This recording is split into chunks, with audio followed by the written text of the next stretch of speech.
हमारी आज के इस वीडियो में आपके लिए लेकर आए हैं सिंधु घाटी सभ्यता से संबंधित कुछ प्रश्न जो एग्जाम में बार बार और किस नाम से जाना जाता है। तो सही उत्तर होगा हड़प्पा सभ्यता के नाम से सिंधु घाटी सभ्यता को जाना जाता है। सिंधु घाटी सभ्यता का काल क्या टाइम पीरियड जो था 2500 ईसा पूर्व था। सिंधु घाटी की जो सभ्यता की जो खोज थी वो किसने करी थी? दयाराम साहनी ने सन 1921 में। हड़प्पा सभ्यता के भी आएगा तो दयाराम साहनी ने सन 1921 में की थी। फिर नेक्स्ट क्वेश्चन है मोहनजोदड़ो की खोज किसने करी थी? तो रखालदास बनर्जी ने की थी मोहनजोदड़ो की खोज। फिर हड़प्पा नगर किस देश के किनारे स्थित है? तो हड़प्पा नगर जो है रावी नदी के किनारे स्थित है। मोहनजोदड़ो किस नदी के किनारे स्थित है? तो सिंधु नदी के किनारे स्थित है मोहनजोदड़ो। देखो मोहनजोदड़ो सिंधु के किनारे है, हड़प्पा रावी के किनारे है, सिंधु है तो भी रावी के किनारे है। एक सेकंड हम पेन चेंज कर लेते हैं।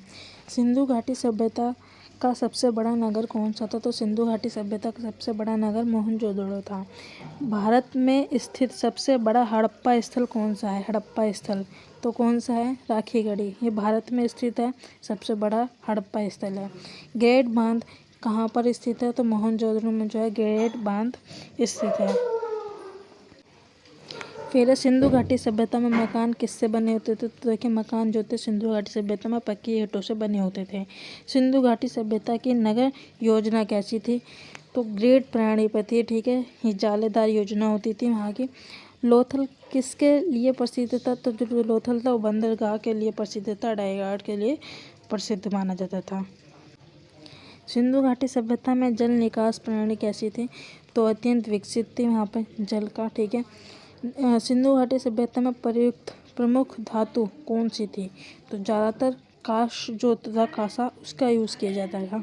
सिंधु घाटी सभ्यता के लोग किस धातु से परिचित नहीं थे? तो लोहा जो था उससे जानकारी नहीं थी उनकी। सिंधु घाटी सभ्यता की जो लिपि थी वो कैसी है? चित्रलिपि है, ठीक है। कैसी लिपि है? चित्रलिपि।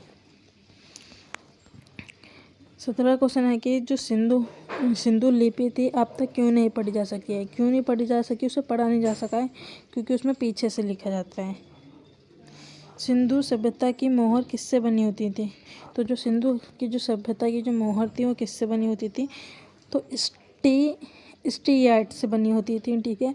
सबसे अधिक मोहर किस स्थल से मिले? तो मोहनजोदड़ो से सबसे ज़्यादा स्टैम्प मिले हैं। सिंधु सभ्यता की अर्थव्यवस्था किस पर आधारित थी? तो कृषि और व्यापार पर सिंधु घाटी की सभ्यता डिपेंड करती थी। सिंधु घाटी सभ्यता के लोग मुख्य रूप से क्या उगाते थे? तो वहाँ पर जो कृषि की जाती थी ना वो गेहूँ और जौ की जाती थी। कपास की खेती सबसे पहले किस सभ्यता में हुई थी? तो सिंधु घाटी सभ्यता में हुई थी। सिंधु घाटी सभ्यता में जो पशुपालन था वो उसके भी साक्ष्य मिले थे, ठीक है। तो किससे मिलते हैं? मोहरों से मिलते हैं। सबसे अधिक चित्र किस पशु के मिले हैं? तो सबसे जो अधिक चित्र जो मिले हैं एक सींग वाला बैल जो था उसके ज़्यादा चित्र मिले हैं वहाँ पर।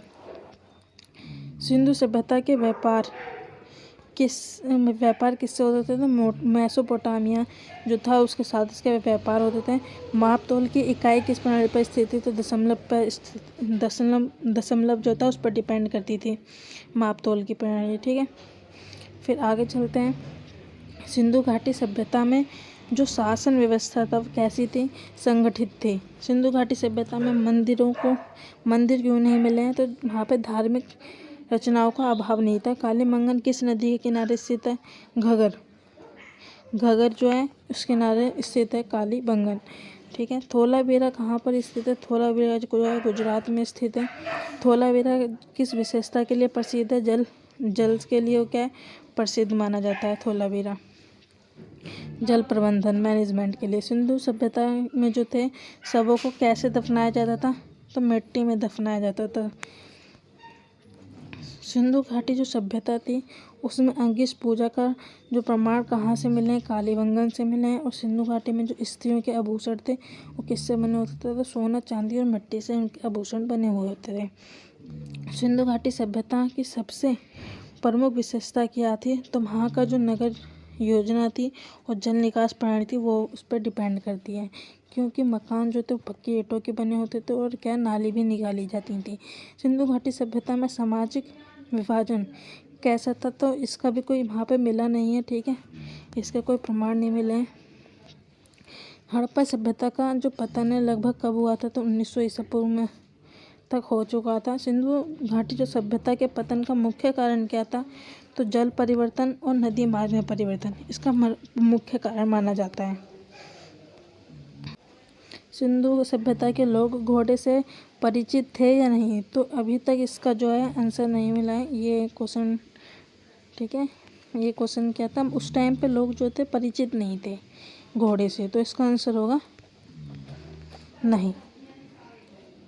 सिंधु घाटी सभ्यता किस युग की है, तो कांस्य युग की। ये इंपॉर्टेंट होता है, एग्जाम में आया हुआ है। जो सिंधु घाटी सभ्यता की जो ईंट थी उसका क्या अनुपात था, 1:2:4, 1:2:4 का जो था सभ्यता में ईंटों के अनुपात था।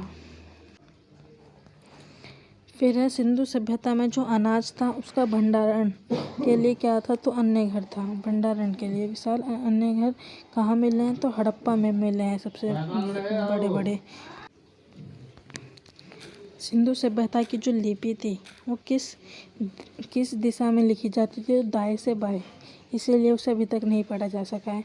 सिंधु घाटी सभ्यता में मोतियों का निर्माण किस स्थल पर प्रसिद्ध था, तो चुने दड़ों पर स्थित था। ठीक है, मोतियों का निर्माण। सिंधु सभ्यता में जो धार्मिक जीवन था किस पर डिपेंड होता था, प्राकृतिक पूजाओं पर डिपेंड होता था। जो यहाँ पर है फिर पशुपति मोहर कहाँ से मिली हैं, तो मोहनजोदड़ो से मिली है। सिंधु घाटी सभ्यता में सड़क कैसी होती थी, तो एक दूसरे को समकोणों पर काटती थी। जैसे इधर से आ रही है तो इधर काट देती थी, इस तरीके से समकोणों पर काटती थी। सिंधु घाटी सभ्यता में जो नाली थी वो कैसी होती थी, ढकी हुई होती थी।